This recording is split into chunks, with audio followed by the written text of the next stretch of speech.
Hi YouTube world, welcome back to my channel. If it's your first time here, welcome. I am Adrienne, I live in New York City and I love playing with makeup. And this is my Shop My Stash series where at the beginning of the week, I take a look at everything I have or whatever's come in and I kind of assess very quickly, use it, decide, is this for me? There's a really good mix of stuff. This is just kind of a sneak peek of everything we're going to be talking about, including, of course, this beautiful thing. And you know what? Let's just talk about the palette first, which is not in order at all. But you know what? This was just the star. It was the star of this week. I actually just unpainted my nails, but I'll insert a picture. I actually had painted my nails with all the kind of colors that inspired this. I just found every color that kind of went with this palette. And this ended up being such a unique palette, much more unique than I thought. Love just the earthy tones of it. So when I saw it come out, and I'm gonna call it Yucca because I'm Spanish and I don't know, I look at that word, it says Yucca to me. I was concerned with all of these golds. I recently decluttered the gold palette because I just thought it was really redundant. This, I'm happy to say, is almost like an upgraded version for me of the gold palette. The only adjustment I would probably make is this shade and this shade here. I'd like this one to be significantly deeper, not quite as deep as this green, but you know, deeper.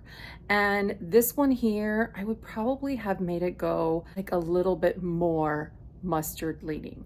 This one is quite green, and I would have loved to see something more like, I don't know, like the color, kind of the color of my dress. I think it would have suited this palette. Additionally, I don't think that you need this gold. All the golds are really unique actually. Like if I swatch them for you, they're all very different. One gold is very kind of flat, kind of easy to, here you have them all. So this one is like a bit of a duochrome. It has this orange in it and it's just really sparkly and shimmery and kind of distractingly beautiful. This one here, it has like a very army green base, so kind of like that dirty antique gold that you're looking for. This one here is the one that I said I would kind of replace. It's just a flat gold. I mean, it's very pretty on the eyes as a one and done kind of shadow if you're looking for a little bit of sparkle but not something so intimidating, but it isn't quite like as shimmery and sparkly as the others. And then this one here actually ends up being a beautiful topper. It's a true gold, but it has very little base to it, so I hope you can see that. It's what I'm wearing over the mustardy color on my eyes. So that duochromatic shade with the orange and oranges, I actually did this look, one of my favorite looks all week. I wanted to challenge myself and show myself that I didn't always have to go the green mustard route, which is kind of like what I automatically wanted to do, but I really wanted to kind of force my hand to do something different. I also played with this gorgeous pewter. This is such a gorgeous, like some plum to it, silver, highly metallic, highly reflective. And I played around with that and just also the brown to kind of create a little bit of a neutral shimmery eye. I also went ahead and did that look with that flat gold, which I did like that look. Today on my eyes, I played around with this color here, as well as this color here and that kind of shimmery gold. I found this to be a little difficult to work with. It's sort of like a teal forest green. It's a little patchy. I had to work extra hard to create this look, and I can't even say that it's perfect, but it works. It's okay. It's okay. This one though works totally fine. This is like a blackened green. They are different though. And so I throw my hat in the ring of people who have used this palette to just say, I actually do find it to be much more versatile than it initially looks. I do feel that this actually leans much more neutral than you would think, and it can work with lots of skin tones. So I am so smitten with this. I'm so happy I dedicated a week to it. The packaging is stunning, stunning, stunning. And yeah, I'm just really happy that I picked it up. The only other kind of eyeshadow I kind of played with was this Revlon Colorstay in 705. This is Crème Brulee. I don't know why I picked this up. I actually meant to pick up 710. 705 on me just looks very sickly. It doesn't have enough color to it, and it just creates this kind of yellow shimmer base. This one didn't look nice on my lids. It kind of highlighted every little piece of texture, which I did not appreciate. So this is going. So one thing I didn't pick up when I picked up that Natasha Denona palette was the coordinating eyeliners, and it's simply because they sold out. I would have absolutely picked up that mustardy and kind of chartreuse color because I just love those colors. But I'm kind of glad that they sold out because it made me delve into my eyeliner stash and play around with liners that coordinated. And so here, I just whipped out every single liner that I have, and I'm just going to talk through which ones I love and which ones I'm going to get rid of. In my inner waterline right now, I am wearing this one. This is actually the #1 pencil by Glossier in Ochre. I love this one. This for me is like the perfect tone and kind of what I'm looking for. It also has surprisingly long wear, which I'm super excited about. This one by Moira, Eye Catching Dip Liner. This one here. This is this color here. Although very pretty and kind of vivid in going on, it is extremely finicky and easily flakes off. So this one is going. I had this experience when I initially purchased this product, but kept playing around with it, and I just realized it's really not for me. It doesn't build well on top of any texture, and it just easily crumbles off. So that's a no-no. Big disappointment was this one by Haus Labs. This one is this one here. This is in the color Chartreuse Matte, and I was really impressed with this formula initially and the cobalt color, so I picked up this one when I saw the Natasha Denona one had sold out. But I don't like how kind of flat it is. It's actually not as vivid as I would expect, and when you put it on, it gets very kind of soft, and so that softness looks sort of unintentional and makes you look kind of sickly. This is the problem with working with like mustards and kind of like pukey colors, right? You can easily go into a phase where if you blend it out too much, it could look like you're just not feeling well. And that's what happened with this color. It just didn't stay true to its vibrancy. I couldn't get it to build this way. Maybe it's that I have super oily eyelids, I don't know, but it didn't even pop in my waterline, so this is a no-no. This one here is quite nice, but I don't love this color on me. This is the About Face pencil liner.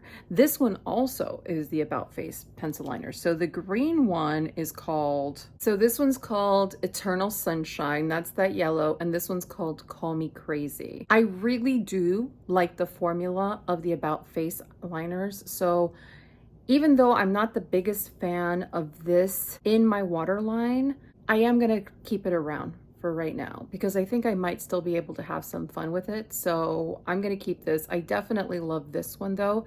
And this one went with my kind of pig-headed corner shade that I talked about.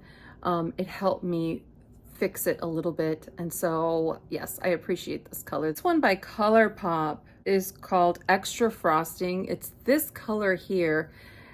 I got a set of Colourpop cream gel liners, and not all of them are perfect.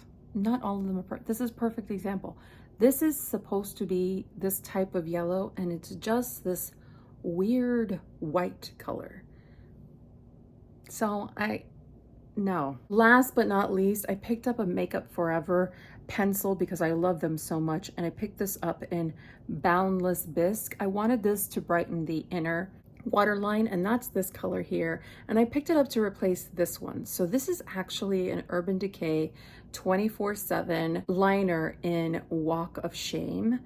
This actually I have been using in my inner waterline, and it's a really interesting color to use in the inner waterline because it's neutralizing, but it's not like brightening.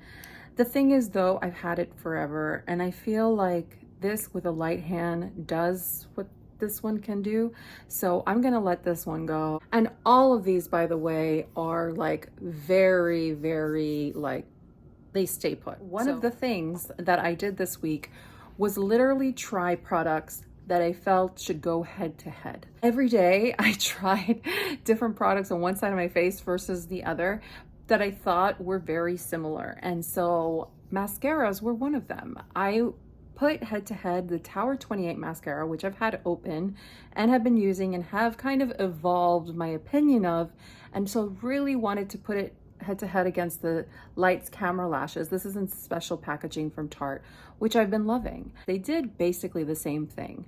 The biggest difference is by the end of the day, this one flaked.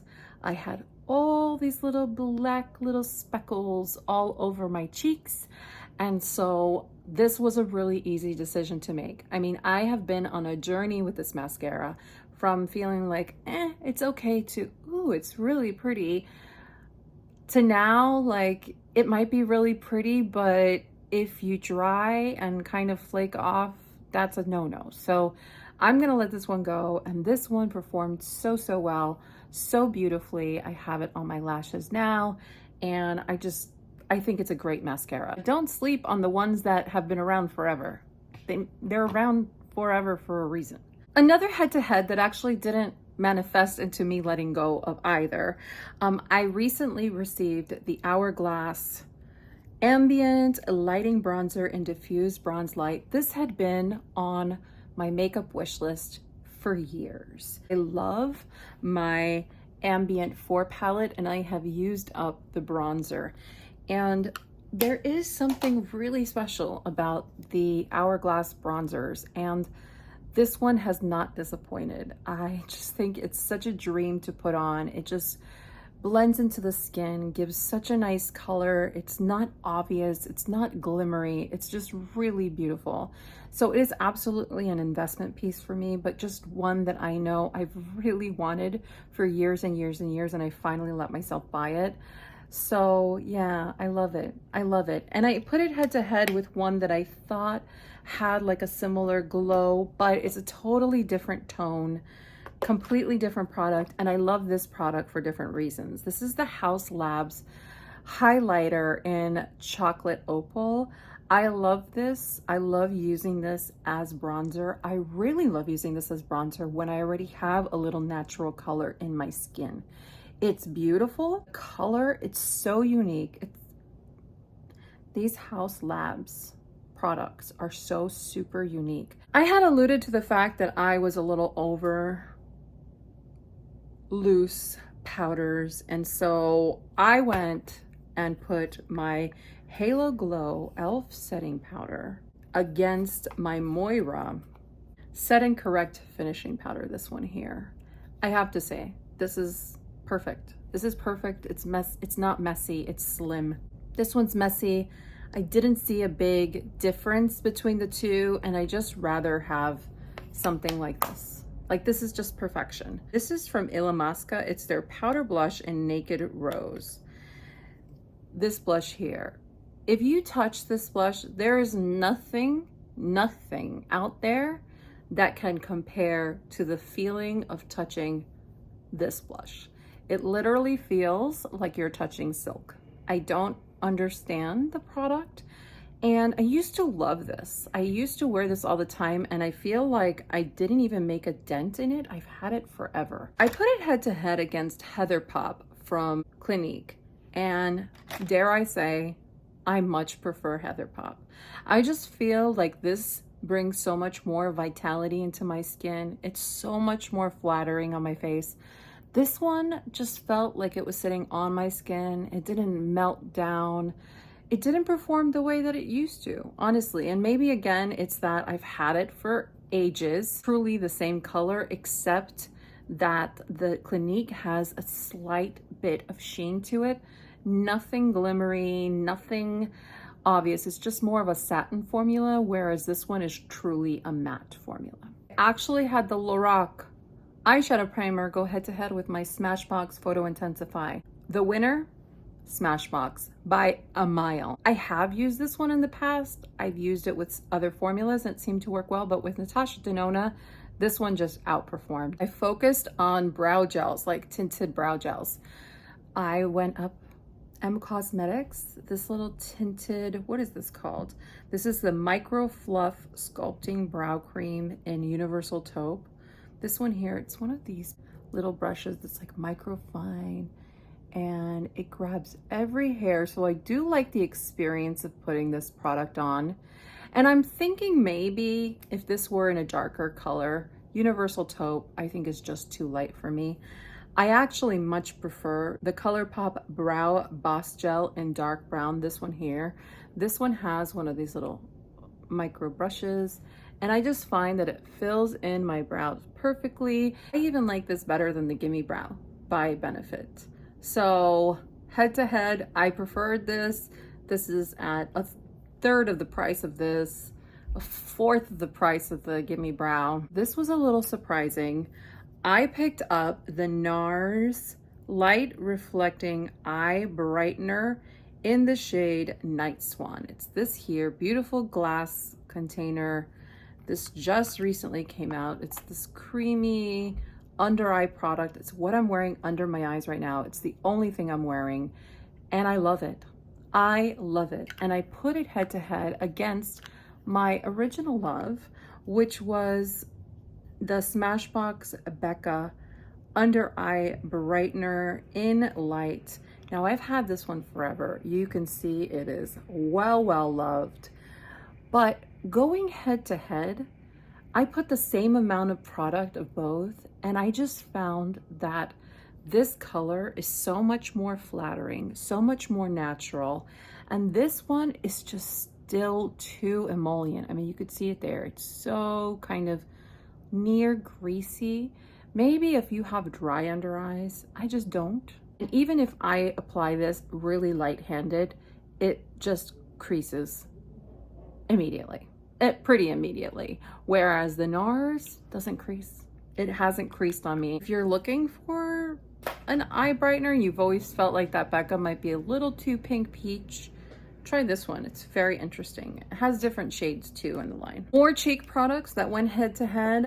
I picked up NARS's new release, the Afterglow Liquid Balm in the shade Wanderlust. It's this lilac. It is what I'm wearing on my cheeks right now.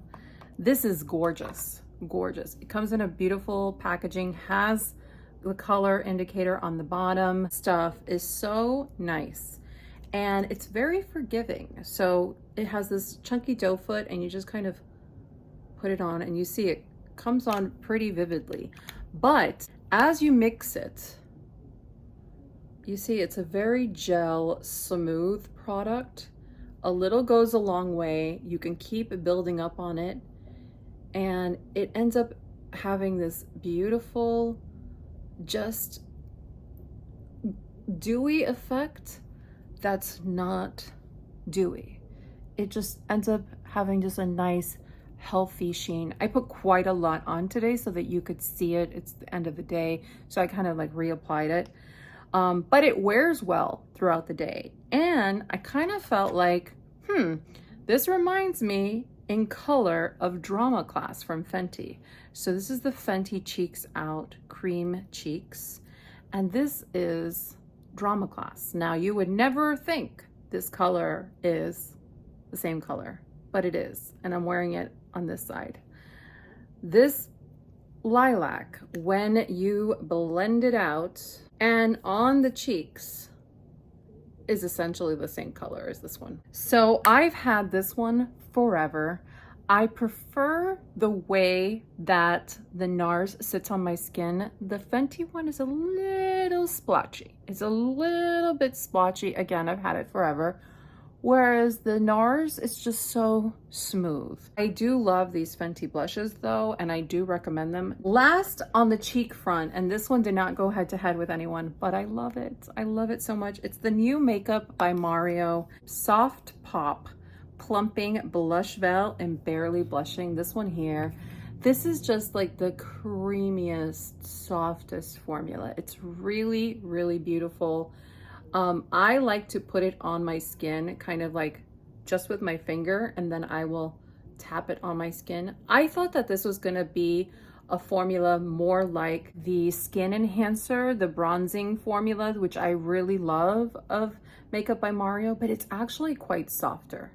It's much softer, much more subtle, still has that juiciness that I would say the NARS gives me, but in kind of a, you know, pan form. The Benefit Professional Super Setter versus the Tarte Shape Tape Stay Spray, this one here. I love the experience of this one still. This is wonderful. This one, I don't know. I feel like this one almost dried my skin out too much. Either way, I don't feel like there was a very clear winner here, so I'm gonna keep using these. Maybe on really hot, muggy, sweaty days, I'm gonna finally see one outperform the other. But for right now, I'm just gonna kind of keep them both in rotation. Oh, this I use, I don't think this is for me. This is the MAC Fast Response Eye Cream. I've always heard amazing things about this. Putting this on before makeup application. The thing is, I think this is made for people who have like puffiness under their eyes, and I don't. I have hollows. So I have hollows under my eyes. I've had them since forever. I have that little chicken skin going, which again has just been there forever. I don't have particular darkness that happens, and this doesn't help with texture, and this doesn't help with makeup. This wasn't for me. I don't know. Does anyone use this? Is anyone like the biggest fan? I saw this on TikTok so often that I was like, oh, I need to buy that. And every time I went to buy it, it was sold out, which made me want it more. That when I finally saw it wasn't sold out, I just bought it. But really, I should have read more about it. Still doing my thing of like wearing a lot of my SPF and just using concealer as sort of like my main coverage. Today I actually do have the foundation on though. And so I put many concealers head to head. I actually put that Maybelline Neutralizer in 150 that I really, really love, the Maybelline eraser. I still love this. It's super thin and it's like so friendly, really, really friendly. I also picked up Tarte Shape Tape. Now hear me out. I have never used Tarte Shape Tape in my whole life. When it was released, it was a product that just took over the world, and everyone who used the product, the way they apply makeup is not the way I apply makeup. I am sort of like a makeup minimalist in my complexion, especially. I like my skin to peek through. Yes, I'm a maximalist when it comes to like eye looks, but I want my skin to look like my skin. It's really important for me to see my texture, to kind of feel like my skin. I touch my face a lot, you know, stuff of that sort. So I never thought that Tarte Shape Tape was a product for me. I picked this up because it was one of my bonus gifts at Ulta in the shade 22N.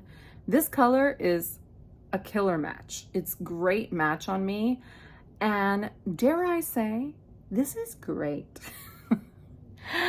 I enjoyed using this so much. The tiniest amount goes such a long way, but I actually love the way this looked on my skin. A tiny dot blended out, and this looked beautiful. So shame on me. There's a reason it's crazy popular. And if you're not the kind of gal or guy that wears the triangle thing and does the whole, you know, whatever, and you are a makeup minimalist when it comes to your skin too, don't be afraid of using a high coverage product like that, because with a light hand, it's really pretty. And so the big surprise was when I was using the Radiant Creamy Concealer by NARS, which I have the shade Light 2.5 Creme Brulee. This I did not love. I felt like this migrated and cracked under my eyes really easily. I don't feel like it provided a decent amount of coverage in the spots that I like to conceal, mainly around my mouth, around my nose. Just felt like it faded really easily. And so even though this is absolutely like the kind of product that I think to myself, I would love, a radiant creamy concealer, it didn't work out for me. It didn't provide me the radiance or the creaminess I needed, not on my combo skin. And then what I have on my face today, and I've been using on and off, oh, I hate talking about this, although I have a little bit of a funny story. This is the Chantecaille Future Skin Gel Foundation. This thing here, it's expensive. It's the most expensive foundation I have, but it's this sort of like very just kind of whipped gel texture. It's mostly water. It feels incredible going on. It's absolutely the easiest product for me to put on my face.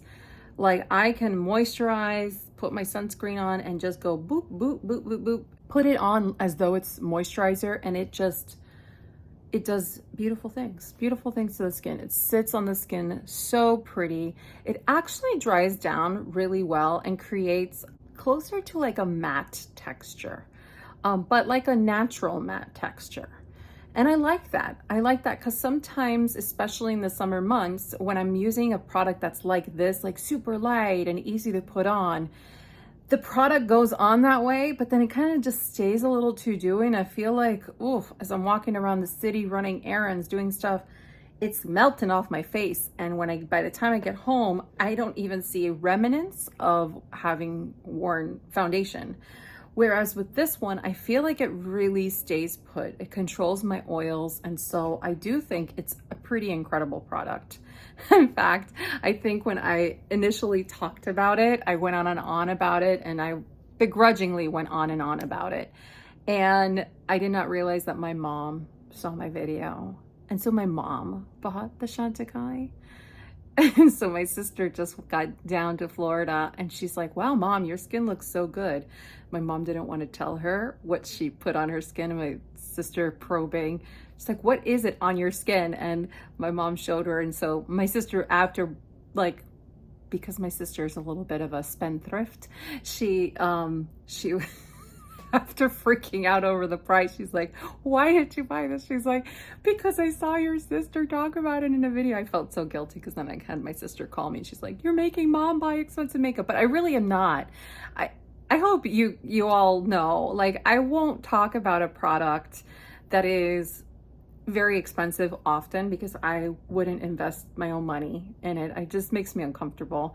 And I wouldn't go on and on unless I really do think something is special. I hope you all know that about me. And so I just wanted to share that because my mom is watching my videos on the sly. What I have been wearing on my lips is actually two lipsticks. On this side, I have one, and this side I have another. This is sort of a mixed bag. I love this formula by Huda. This is the Huda lipsticks, the cream lipsticks.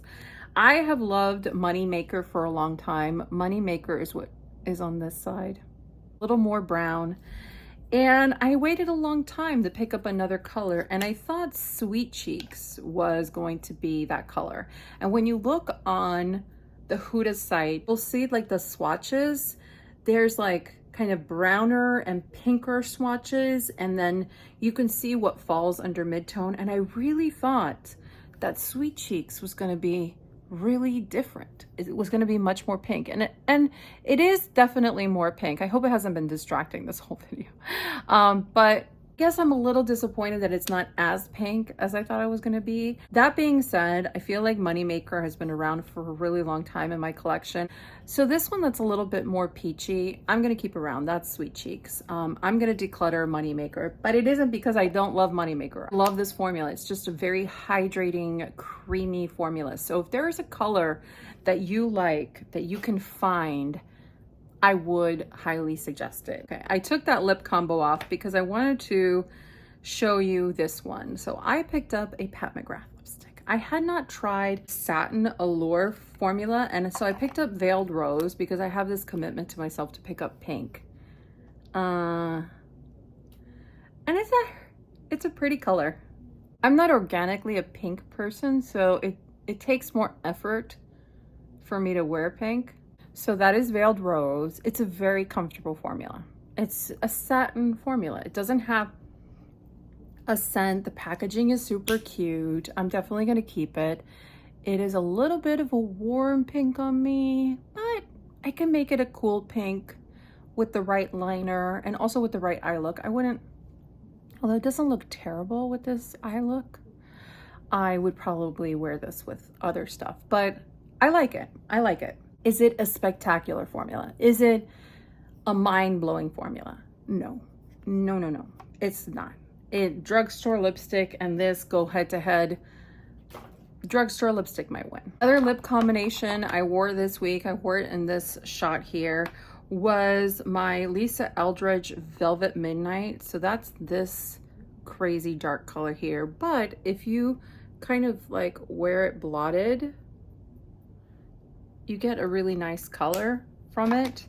And I wore it with the liner Endless Cacao by Makeup Forever. So this was that lip combo in that picture. Really like that, so that's not going anywhere. A beautiful lip combo that I came up with today was this one here. It's Iconic Nude by Charlotte Tilbury, which I've been enjoying. This lip liner and this formula and this color in particular. I just think it's like my lips but better, but truly, like there's not a lot of color it's imparting, but it is just defining that line. And this lip gloss, which is so amazing. This is the NARS lip gloss, an A-lister. It is a gold lip gloss, but it is one of the best gold lip glosses. I love gold lip gloss over kind of peachy liner, and this is just beautiful. So it just creates this beautiful effect. There's no glittery particles that are noticeable. They kind of just make your lips so juicy, so beautiful. You cannot detect them, even though there's lots of sparkles in this. This is a great, great lip gloss formula. NARS has always made some of my favorite lip formulas, and that one is no exception. It's just such a transformative shade, and it just feels so hydrating. It feels just like a gel has been applied to your lips. There's no plumpiness to it, but it fills in lip lines beautifully. It just does a lot of good things for lips. So I do recommend the NARS lip gloss. And that, I think, does it. Feel good about this week. I feel good about having really tested out makeup against one another, and also getting through some of my old makeup is very important for me, because I think I have makeup that is like 5 years old. I'm disgusting. I'm disgusting. But I forget. And so unless it stinks or has visual mold in it, I forget. But I actually did at some point this week try something, and I got an immediate irritation, like right here, just like violent red bumps. And so you see, like, I think that kind of shows me I need to be careful. You know, skin is very important. It's your largest organ. It absorbs stuff, so maybe don't put mold on it. I hope that this inspired you to look at your makeup, play with it, make decisions, challenge yourself to use one palette for an entire week. You learn so much about yourself. You really do. I hope that everyone has a great start to the week, and we'll talk soon. Okay, take care, everyone.